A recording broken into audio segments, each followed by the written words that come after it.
বাড়িতে আজকে নতুন মেহমান আসবে, আমি তো খুবই খুশি। সকাল থেকে বাড়িঘর সব পরিষ্কার করতেছি। মেহমান আসলে ঘরের কাজ যেন আরো বেড়ে যায়। তবে মেহমান আসা মানে আল্লাহর রহমত আসা। আমি খুবই খুশি হই বাড়িতে যখন নতুন কোনো গেস্ট আসে বেড়াতে। নতুন মেহমান আসতেছে বলে কথা, ঘর বাড়ি যদি এরকম এলোমেলো অগোছালো থাকে তাহলে কেমন দেখায়। প্রথমে আমার বেডরুম থেকে শুরু করতেছি। ঘর বাড়ি সবকিছু আজকে ধুয়ে মুছে পরিষ্কার করতে হবে। ছোটবেলা থেকে আম্মুকে দেখি বাড়িতে মেহমান আসলে প্রথমেই যে কাজটা করে সেটা হচ্ছে বিছানার চাদর চেঞ্জ করা। আমিও এখন সেই কাজটাই করি। সবার প্রথমে বিছানাটা সুন্দর করে গুছাই। বেডরুমের মধ্যে বেডটা সুন্দর গোছানো থাকলে রুমটা এমনি সুন্দর লাগে দেখতে। আমার রুমে তো শুধু বেড না, জামা কাপড়ও খোলামেলা থাকে, এগুলো সুন্দর করে গুছিয়ে নিচ্ছি। আমার হাজবেন্ডের জামা কাপড় আমার বোরখার আলনার উপরে এনে রাখে, কি আর করার, সবকিছু গুছাচ্ছি। আমাদের এই ফ্ল্যাটে এক্সট্রা কোনো গেস্ট রুম নাই, তাই কোনো গেস্ট আসলে আমাদের বেডরুমটাই ছেড়ে দেই। মেহমানরা আসলে যেহেতু এই রুমে বসে রেস্ট করবে, সেজন্য এই রুমটা আগে পরিষ্কার করতেছি। আমাদের এই ছোট্ট ফ্ল্যাটের রুম তিনটা, একটা হচ্ছে আমার আর আমার হাজবেন্ডের এই রুমটা, আমার ননদের একটা ছোট্ট সিঙ্গেল রুম আছে, আর আমার শ্বশুর শাশুড়ির একটা বেডরুম। আমাদের ছোট্ট পরিবার, ছোট্ট একটা বাসায় আমরা থাকি।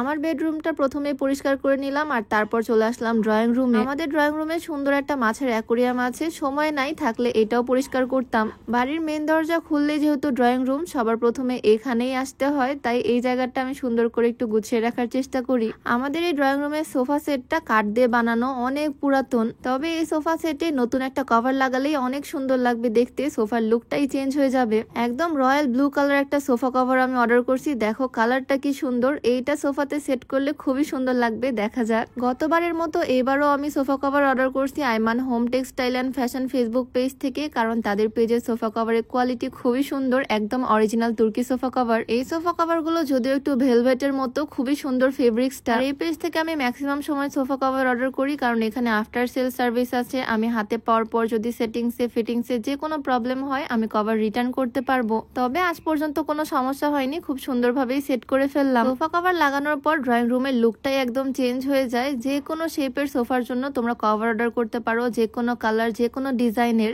তোমাদের সুবিধার্থে আমি Aiman home textile and fashion Facebook পেজটা ডেসক্রিপশনে মেনশন করে দিয়ে রাখবো। ড্রয়িং রুমটা তো সাজানো কমপ্লিট, আর আমার ননদের রুমে এসে দেখি এই রুমটা ও নিজেই খুব সুন্দর করে সাজিয়ে গুছিয়ে রাখছে। আমার ননদ সিঙ্গেল মানুষ, সিঙ্গেল মানুষের সিঙ্গেল একটা বেড, ছোট্ট একটা রুম, আর এই রুমটাকে ও খুব সুন্দরভাবে সবসময় পরিপাটি করে রাখে। ওর রুমটা আমার খুবই পছন্দের, ছোট্ট একটা রুম। নতুন বেডশিট পেরে খুব সুন্দরভাবে ওর রুমটাও গুছিয়ে ফেলছে। বাজার সদাই তো সকালেই করা শেষ, এগুলো নাস্তা আনছে। তবে মেহমানরা আসবে যেহেতু আজকে রাত্রে বেলা, মানে ডিনারের আয়োজন করতে হবে, তাই দুপুরের পর থেকে রান্না বান্না শুরু করা হবে। রান্না বান্নার ভিডিও তো তোমাদের সাথে অবশ্যই শেয়ার করব। নতুন দুইটা কিচেন আইটেম আমি কিনছি, এগুলো তোমাদেরকে দেখাই। এটা হচ্ছে একটা দই মেকার। দই মেকার এর আগেও আমি একটা নিয়েছিলাম, ওইটা বাবার বাড়িতে পাঠিয়ে দিছি। আম্মু এখন ওইটাতে দই বানায়, এখন নতুন একটা দই মেকার নিলাম। এই দই মেকারে খুব সহজে বাড়িতেই দই বসানো যায়, আর খুব ভালোভাবে সেট হয়। খুবই কাজের একটা জিনিস। আজকে এটাতে আমি দই বসাবো না, যেদিন দই বানাবো সেদিন তোমাদেরকে দেখাবো। সাথে নিয়েছি একটা মশলা গুঁড়া করার জন্য ব্লেন্ডার। এই জিনিসটা যে এত কাজের বলার মতো না, দামও খুবই কম। যে কোনো মশলা গুঁড়া করা যায় খুবই ইজিলি। জিরা, গোলমরিচ, শুকনা মরিচ, যে কোনো কিছু খুব সহজে গুঁড়া করা যায়। আজকে আমি গুঁড়া করতেছি দারচিনি। সবচেয়ে শক্ত জিনিসটাই গুঁড়া করে তোমাদেরকে দেখাই আসলে এই জিনিসটা কেমন কাজ করে। জাস্ট কানেকশন দিয়ে সাইডে একটা বাটনে প্রেস করলেই সুন্দরভাবে ব্লেন্ড হয়ে যায়। যে কোনো মশলা খুব সহজে গুঁড়া করা যায় একদম কম সময়ে। দারচিনি এত শক্ত একটা জিনিস, তাও খুব সুন্দরভাবে পাউডার হয়ে গেছে।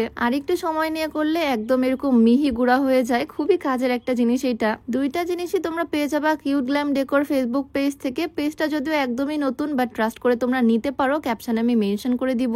যাই হোক, আজকের ভিডিওটা অনেক লং হয়ে গেল, দেখা হয়ে যাবে তোমাদের সাথে নেক্সট ভিডিওতে। সবাই ভালো থাকো, সুস্থ থাকো, আল্লাহ হাফিজ, আসসালামু আলাইকুম।